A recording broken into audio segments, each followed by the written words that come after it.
Hi, Greg Hughes here with Hughes Private Capital. I'm glad you could make it today. We're going to talk about being an investor and not a landlord and how we've found one of the most profitable and stable housing categories out there in the U.S. today.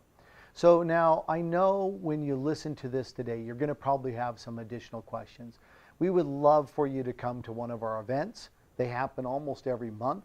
Or if not, just make a phone call or we'll set up a meeting and we can all get together and answer any questions that you're going to have. So let's get started and talk about where is the most profitable and stable housing category out there. And where it is in America's heartland. And we're buying properties that are in neighborhoods that look just like this. And today we're in 9 different markets that are out there. And so we're going to go through and talk about why we think that they're profitable and they're stable and good for an investor. But we're going to also talk about some other things. We're going to talk about what is hard about it. What kind of things could go wrong? Because there's not just always a bed of roses out there on all of this sort of stuff. So we'll talk about that. And I know a lot about what we're going to talk about here today, but I don't know all of it. So with that being said, I'm just going to tell you what I would tell somebody in my family about this type of investment and what I see for the future that's out there. And then as you listen to this, I don't want you to make it complex. It's really simple. You're going to see that we're buying rental properties and it's a buy and hold, and that's all there is to it. There's no magic, there's no complexity to it or anything else. So as we get going, you're going to also probably want to hear about our 1031 exchange, because I know a lot of you guys have come to this to learn about that. And this is really exciting is what we've got going there. How you can do a 1031 exchange and save on all your taxes with it, but even better yet, how you can get some better returns. We're finding that it's at least 2 to 5 times better than what most people have on their rentals. How you can be safer in it because you become much more diversified. And maybe the best of all, how it's 100% passive type of investment for you. So you don't have to do any of the work.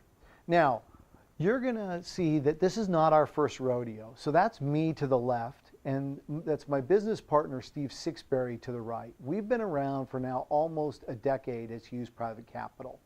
And along that time, we've run multiple funds. One of them is here that you can see.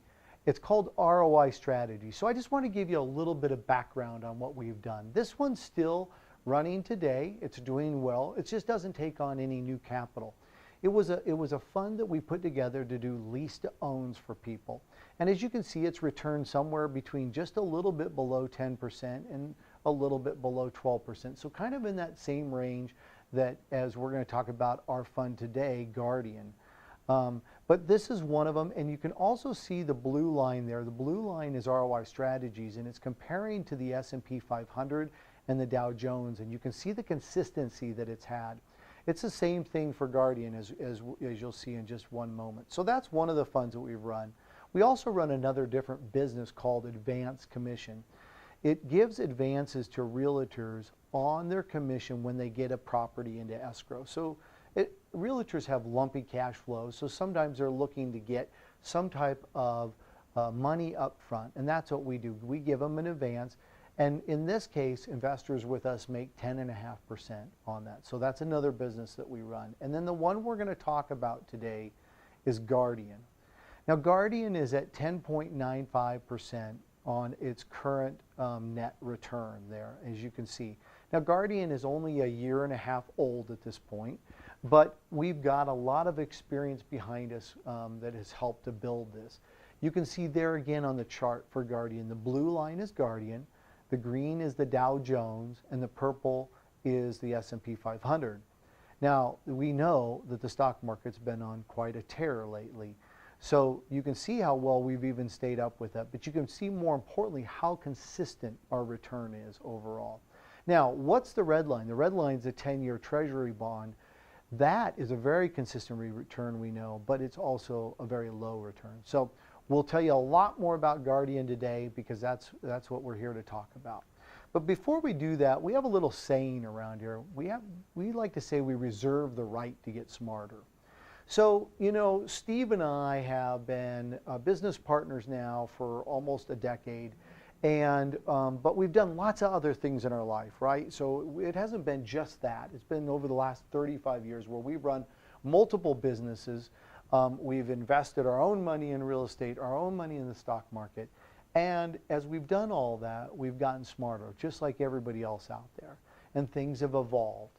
And where do you get probably the smartest? Well, it's on things that don't work out, things that don't go as planned on the deal. So that's why we like to say we reserve the right to get smarter. And you're going to see a lot of what's happened and evolved throughout all of this time to get there. Part of that is with Guardian is that we have two principles that we really like to follow that we think are very, very important for investing. And the first one is preservation of principle. Even the old Oracle of Omaha, Mr. Warren Buffett, agrees with us here. There's nothing more important than preserving your principal, especially as we get older. Much harder if we lose money, if we lose part of our principal, to regain that. One of the ways to do that is to actually get into investments that have very low volatility.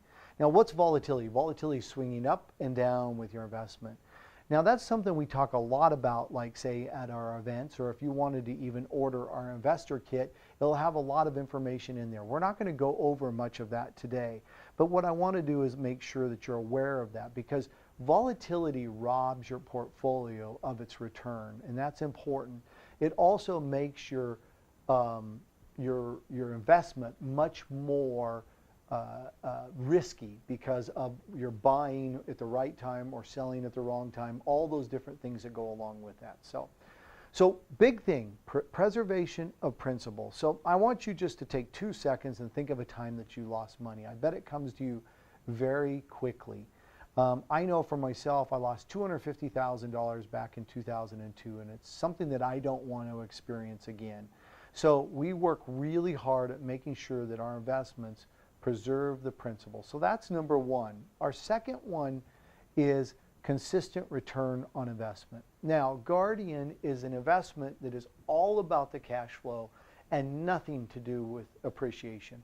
As far as we're concerned with appreciation, that's just gambling. That's really what it is. Because what's about appreciation? It's about buying exactly at the right time, and then even more importantly, selling at the right time. Well, with Guardian, it's all about the cash flow. It's the rent in, the expenses out, and it's a cash flow that you have left at the end. And so we haven't built $1 in there of appreciation, because that's nothing that the model has been built on. The other thing that helps us do, again, is it helps to eliminate a lot of the volatility, and I'll show you exactly why that is as we talk about Guardian here. So let's jump into Guardian and talk about what we're doing there. So Guardian is in 9 different areas, and you can see the 9 different areas here on the PowerPoint, with just slightly below about a 10% net return on that. So we're very well diversified in very different areas there. So one of the things is about Guardian is that it's 100% passive investment for you. We're going to do all the work for you. I'm going to be out there on the old tractor 24/7, whatever it takes to make that sort of stuff happen. But what's really important is there's no work that you need to do. So let's talk about a little bit about what we're doing in those 9 areas that I told you that we're buying in. Here's something that's really interesting, and for some people this kind of blows them away. We're buying homes from about $25,000 to $60,000. That's the range that we buy them in, and we do this very consciously. Now, sometimes people say, I didn't even know you could buy a home for $50,000. Well, you can in America's heartland. Back in the Midwest, that's still possible today. But it's also really important as to why we're buying right there. And the reason is because we are buying in the affordable housing. Now, we're going to add 2 layers to this. First, we're in the core rental market. Second, we're in the affordable housing.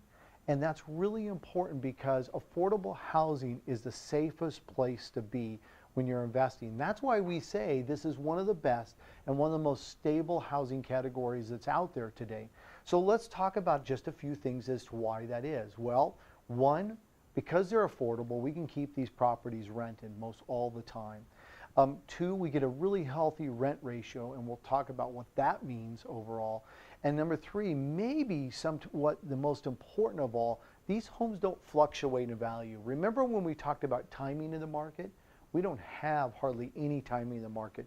If you look at these properties, they don't go up and down in value. Very, very little. Sometimes they are the same price they were 20 years ago, literally. What does that mean to us? Well, it means that we're not worried about appreciation. We've already talked about that. Also means we don't want to worry about when we're buying the property or possibly selling in the future. Although that selling is not a big part of our model, it's something that we don't want to have to worry about with these deals. So it's a way that we get away from not worrying about timing the market out there. Now, compare affordable housing to something like this. Now, maybe this is a little bit of an exaggeration if you look at the slide. We're not going to be buying houses that big, but when you buy in the more expensive homes, here's what happens. You're going to get poor margins out there. They're going to definitely lose value in the downturn, so you better time your market very well with that. And what also happens is people don't upsize, they downsize when things go bad out there. So this is why we're buying in that affordable housing category that's out there. Now, remember I said that it's hard. So why is it hard? Well, let me give you an example. You can buy one property for $500,000. Okay, that's one property to manage. Or you can buy 10 properties like we do for $50,000 a piece. That's 10 properties to manage. That's a lot to do. And that's why part of this is hard. Now, hard isn't always bad. Now, in our case, we're building the systems, the processes, everything it takes to make that work. We have a great team here that all they do is get up every day and they manage the property managers that are managing our properties out there. So those types of things are already involved.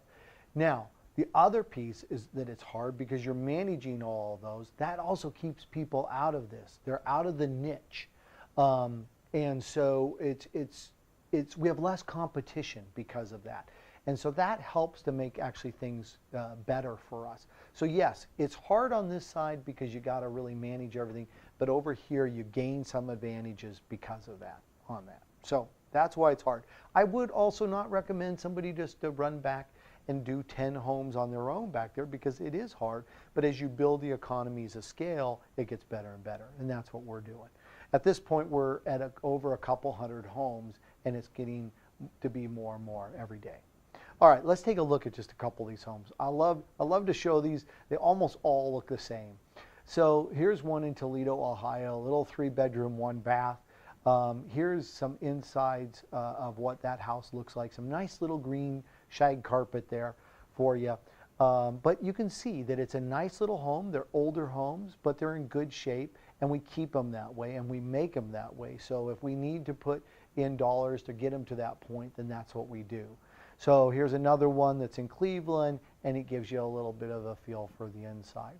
Nothing real fancy, but they're great little homes. They're affordable for people to live in. So let's talk some numbers. Here's a typical Guardian home. So it's this is the same one we were looking at in Cleveland, right? It's a 3-bedroom, 1-bath. This is pretty average for what we buy. So somewhere around a $40,000 value, and we're getting $600 worth of rent on that. Now, let's talk about what that means for a rent ratio. Remember, we talked about that a little bit earlier. Is what's a rent ratio? Well, that means what does the rent represent in the home price? So in other words, $600 represents, of the $40,000 home price, about a 1.5% rent ratio. That's what it represents. And if you think about this, most rentals are going to be down as low as 0.5%, maybe up to 1%, always depending where you're buying. But that's how good we get our rent ratios, by buying in these certain areas there too. Now, we're just going to use the net return of 10% because that's relatively easy way to go on this. But what does the net return represent? Well, it represents our vacancy rates, our repairs, our property management, our property taxes, our property insurance that's there, our owner's insurance there, includes the depreciation in there. It's the net. It's truly the net of where we are. And that's something that we can run with these types of homes back there. So now we've talked rent ratio and a little bit about the net return. I also told you we'll talk about some things that could go wrong out there. So what could go wrong? Well, first of all, our neighborhoods could change. We could be buying in a neighborhood today that maybe 10 years down the road, something has started to change there. That's something we're always watching. It's a big deal for us when we're buying, and it will continue to be a big deal for us as we continue to manage these properties that are out there. Another thing is we could have some detrimental laws that are enacted, maybe a rent control. Well, probably not back there in the Midwest. Rent control is much more about the East Coast and the West Coast. So we don't really see that, but that's always something that could be there. And then the last and probably the biggest is having incompetent or dishonest property managers. That's why we've got people here on our team that's their only job, to get up and make sure those property managers are doing their job every day. And of course, we're always looking to work with the best ones that are out there. So far we haven't found any dishonest ones, but somewhere along the line you probably will. So it's not all perfect out there. It takes lots of work to make this happen, but we've got the systems and the processes to do exactly that. Now, if things were to go wrong, what do you want to do? You want to be able to figure out if what would it look like? So we call that a stress test. Now, so on this one, I like this one because we put Steve onto the treadmill, we hook him up to the EKG, and we start running him like crazy. So no, not really. We're not going to stress test Steve. We want to stress test the homes themselves, and it's very actually easy to do. What we would do is we just reduce our rent. So look at this. I think it's kind of an interesting deal here. We reduce the rent by 20%. That's a lot. I mean, something really kind of had to have happened in order to lose 20% of your rent. But it's possible, right? Even if we lose 20% of our rent, we can still produce a positive net return, and actually not even a horrible one at that. We're almost at 6%. Now, that's always give or take. These are estimates of where we would be on something like that. But let's just take it a step further. Let's reduce the rent by up as 40%. All right? Now we're still even in the positive. So what that means is if we had to, we could hang on to those homes, still be okay, reduce our rent way down if we had to attract our tenants in, and still we haven't lost $1 worth of principal at that point, because we can sit on those homes and continue to rent them out if that's what it took on the overall basis for that.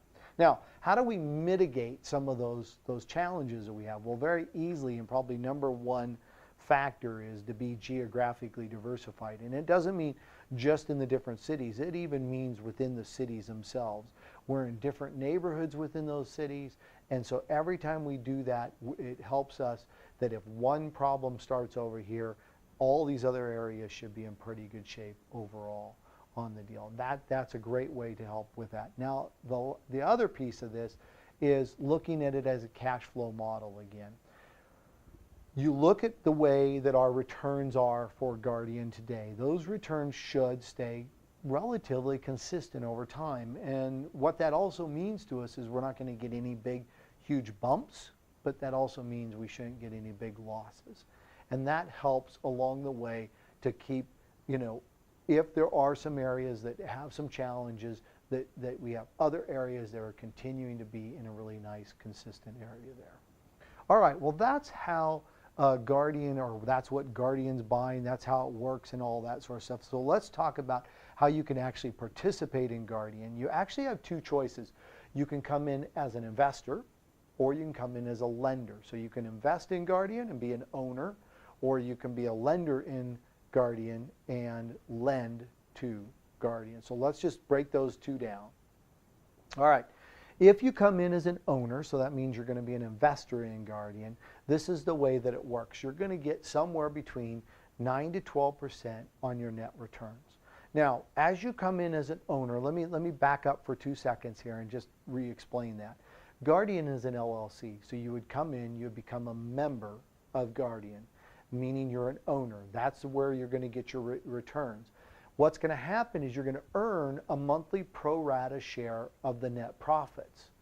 Now, what's pro rata mean? Well, let's say that you own 10% of Guardian.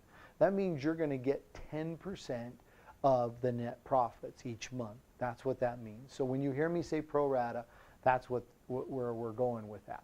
The other thing is you can choose to receive either a dividend, so you have some monthly income coming to you, or you can let it reinvest and let it compound over time. There's no lockup period for withdrawal, but you do have to remember we are an illiquid fund. So it doesn't mean that you can come in and just say to us, hey, tomorrow I need to get my money out. You need to give us a little bit of notice and let us know what you need to withdraw out of there. And then last is you can use your 401k, or you can use a self-directed to be an investor in Guardian. All right, now let's talk about if you want to lend to Guardian. If you want to be a lender, it's a little different. You're going to get paid a 7.89% interest rate, and it's a fixed rate. It doesn't fluctuate at all. And your advantage of being a lender is that you're in the priority position.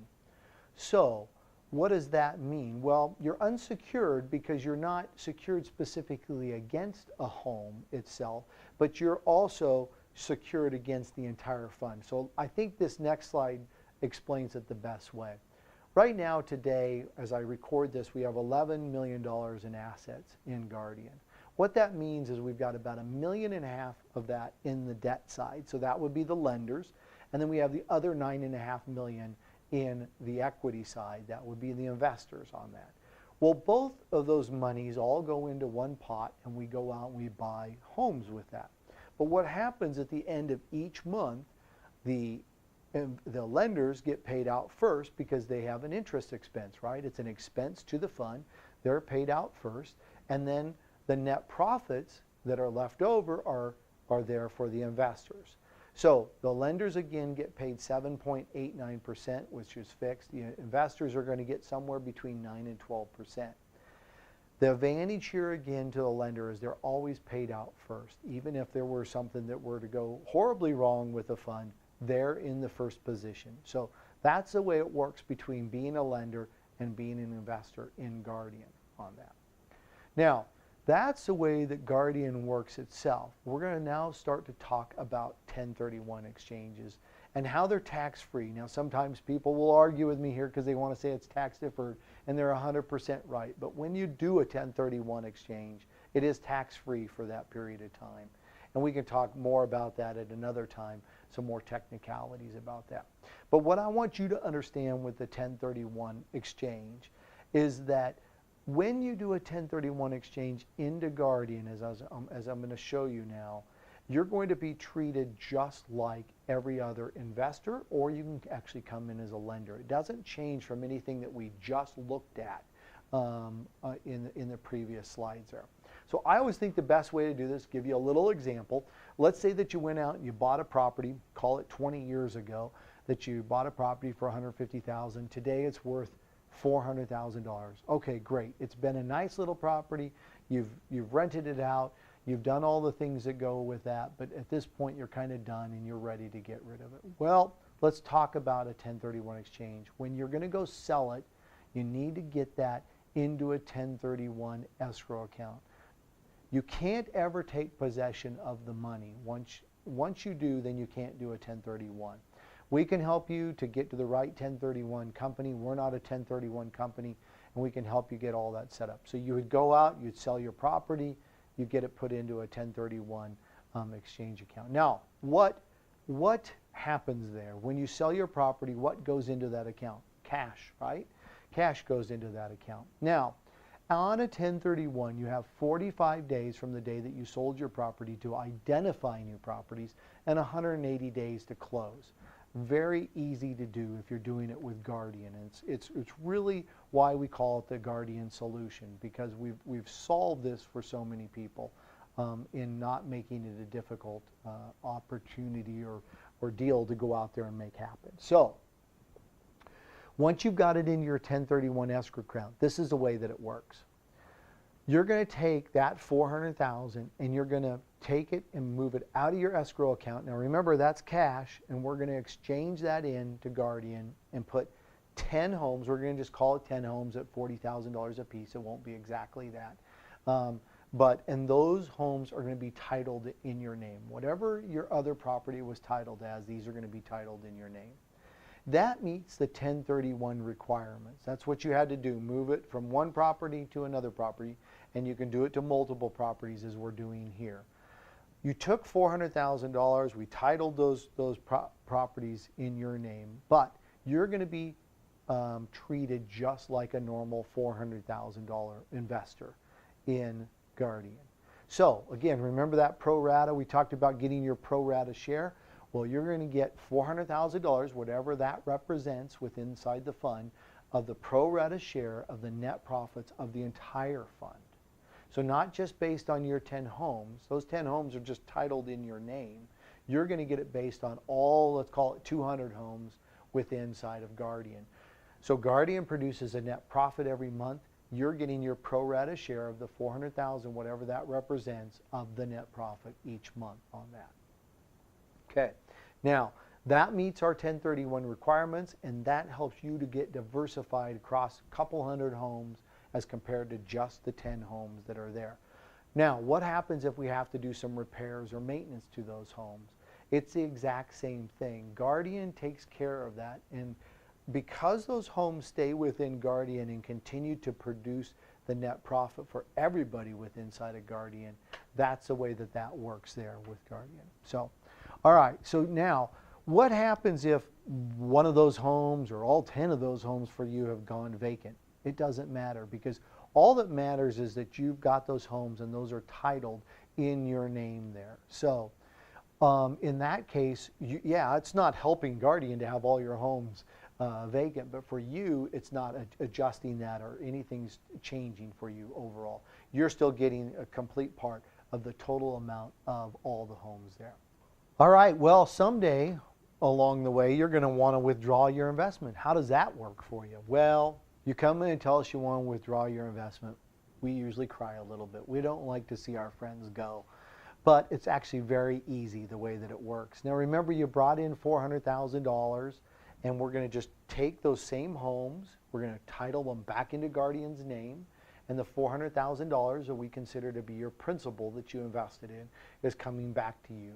And then of course you're going to get any return that's owed to you. If you've taken it out as a dividend, then there isn't any additional, but if you've let it reinvest, then you're going to get that back. And of course, it doesn't have to be the entire amount. It could be proportional to what, you know, or a portion of, I guess I should say, of what the way you want to withdraw. But very easy to do. You come in, you tell us what you want to do, and it's easy to withdraw your money on that. What about doing a portion of? And you're in a 1031. This is actually cool because you actually have some additional flexibility. So you have now 10 homes instead of one home. Let's say that you come in and you say, I'd really like to just get $80,000 out. We say, okay, well, let's just do this. We're going to retitle 2 of those homes back over to Guardian. We're going to get you your $80,000 out on that. And the beauty is, if you don't do another 1031, because that is an option for you, you can just pay the taxes on those 2 homes. So the beauty is the rest of those homes, you don't have to pay any of the taxes on. This still stays in there under the 1031. And you have the flexibility to make this work however you would like. All right, now another thing that we run into is that people end up having debt, right? They own a property, their $400,000 property has got $120,000 worth of debt on it. Not a problem. What we're going to do is we're going to bring you in, and you're going to become a $280,000 investor for us. We're going to loan you the other property, so you're going to get all 10 homes. They're going to be all titled to you. We're going to loan you, in this case, in this scenario, 3 homes. You're going to get the title to those. You don't have to worry about paying any debt down on any of that sort of stuff. It's just their loan to you, again, to meet the 1031 requirements there. In this case, you've come in as a $280,000 investor. You're going to get that pro rata share of what $280,000 represents on the net profit each and every month. Or if you're a lender, you're going to get paid the 7.89% fixed interest rate on that, whichever you decide you want to be with that. But we've got that part handled for you. And then last thing that we'll talk about in this part of it is just, say you're a partner with others, and we're going to call it Big Building LLC here. and you want to do a 1031, but the rest of your partners don't. This is not a problem. You would take your portion out. You can do it. We're going to title it in the big building LLC side of it, and then there's some other technicalities there that, but unless we'll talk to you about that in person. That's an easier way to make that happen. But I want you to know that if you ended up being in a partnership, an LLC, something like that, you can still make this stuff happen. All right, I always like to run a little bit of a kind of a scenario so you can kind of see this, because I just think it's kind of fascinating the way this works. But how much more could you be earning as a Guardian Fund investor that's out there? So we're going to just take a typical investment property, do a 1031 exchange, and do it into Guardian Fund. So we're going to start with that $400,000 property. Okay, that's the value. You're going to do the 1031 exchange. As an example, and we see this all the time, this is not far off at all. A $400,000 property may be netting somewhere around $1,500 a month. Okay, now one of the problems that people have, it's a good problem to have, but it is a little bit of a problem, is that you're not utilizing all your equity that's out there. Because you've built this up over the years. You've owned this property for 20, 25 years, and now you've got all this equity built up in it. So we see this all the time. Normal rental property, they're netting out of that $1,500 a month. We're going to compare it to a 10% net return with Guardian. So what's that look like? Well, you know, it's $1,500 times 12 is $18,000 for the year. But look at what happens with the Guardian Fund. You've moved that same exact $400,000 to making $40,000 a month on that. So that's more than 2 times the amount that you're making on your property today.